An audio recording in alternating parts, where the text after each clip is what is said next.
So I wasn't going to share this because I don't want to seem kooky, but at a certain point, I just don't care. So I don't really upload things to YouTube.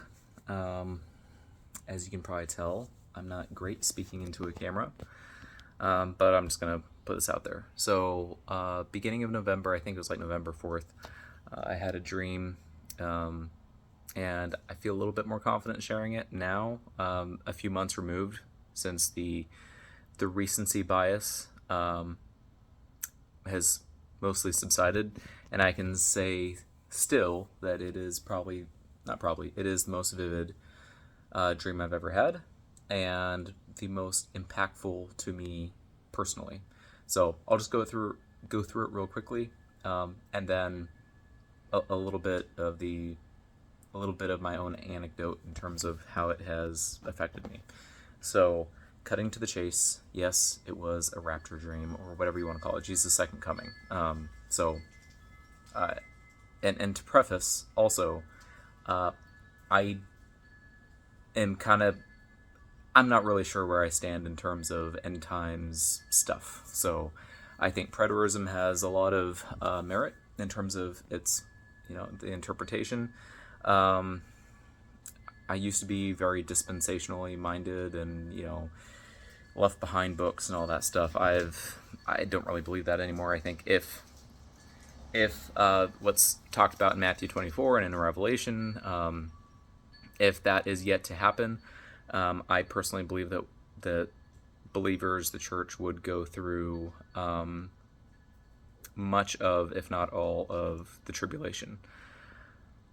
So anyway, just a little bit of context. I don't really subscribe to the idea that we're just going to get snatched out before things get hard. Things have been hard for Christians and for humanity in general ever since its inception. So don't really have a bunch of an escapist mentality. But with all that said, let me dive in. So in this dream, again, this is from November of 2024. I'm standing on the second floor balcony of like a hotel or motel, whatever the one is that has the doors on the outside, not on the inside. I can't remember what that's called, but my wife and I are standing on this balcony, looking out towards the beach, which is maybe like half a mile away. A bunch of buildings between. It seemed like we were in California. We were looking, I think, west, and I see a storm brewing. The clouds are getting angrier, darker. The water is getting really turbulent, and at a certain point, the storm increases in intensity such that it is sweeping cars away from. There's a highway that's basically running along the coast. I don't know. That's Highway 1. Who knows? Again, I'm not sure how much stock or weight to put into a dream. So yeah. Anyway, it wasn't like a tsunami. It just seemed like the water was getting really violent. The water was rising. It was sweeping cars away. And as the sky continued getting darker and darker, I look up and I see this bright silhouette of a man, like basically the light piercing through the clouds. And immediately I recognize that, like, this is Jesus. I start telling my wife, like, this is it, he's here. And as I'm saying that, we start, just kind of lifting off the ground, like raising steadily through the air, not shooting up super fast, just like slow, steady, calm up. And basically the feeling that has stuck with me to this day, months removed from the dream, is that feeling that I had as I was going up. It's just this overwhelming sense of peace and joy and love. And as I'm saying those words, it sounds super weird and hippie and whatever, but it's what I felt in the dream. And it was unlike anything I've ever felt in any other dream. And I've in my 3 decades of dreaming normal dreams, I've had a lot of vivid dreams. Flying dreams are always the most fun. And I've never really put stock into dreams before. And again, I feel like I have to keep prefacing this, but I really don't know how much stock to put into this one, if any. But I at least want to record it I guess for posterity.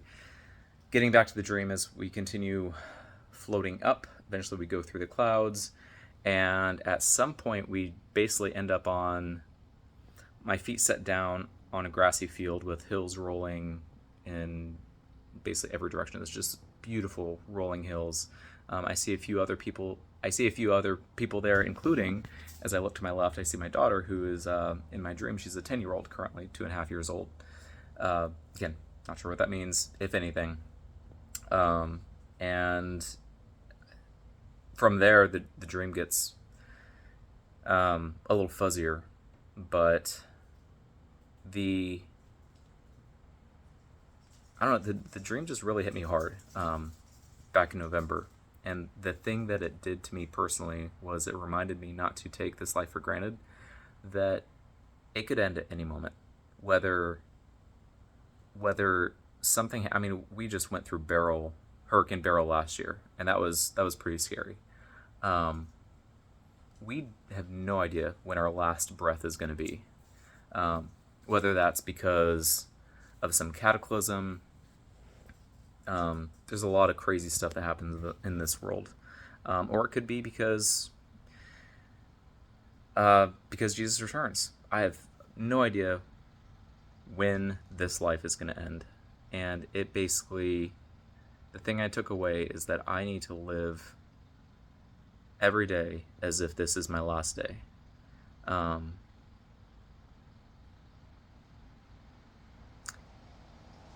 Yeah, I think that's basically it. Jesus is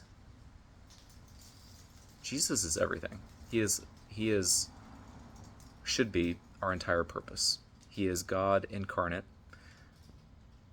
He died for our sins, paid the penalty so that we don't have to, because God is a just God, and there has to be a sacrifice for our sins. I mean, it sounds, in our 21st century Western sensibilities, that sounds archaic, right? Sacrifice. But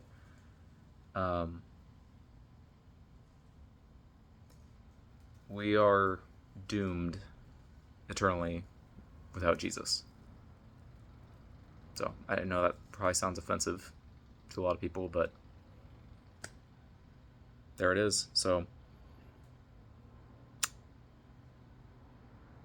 yeah, just take inventory of your life. Continue planning as if the world's going to keep on spinning infinitely, and that you're going to have to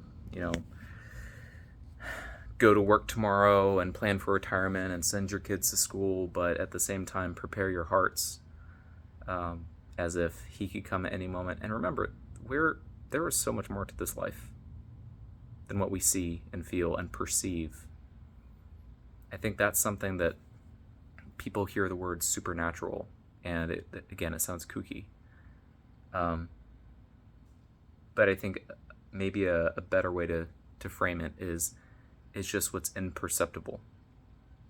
It's very clear that there is so much to this world that we cannot perceive with our senses, whether it's different wavelengths of light, or whatever. It's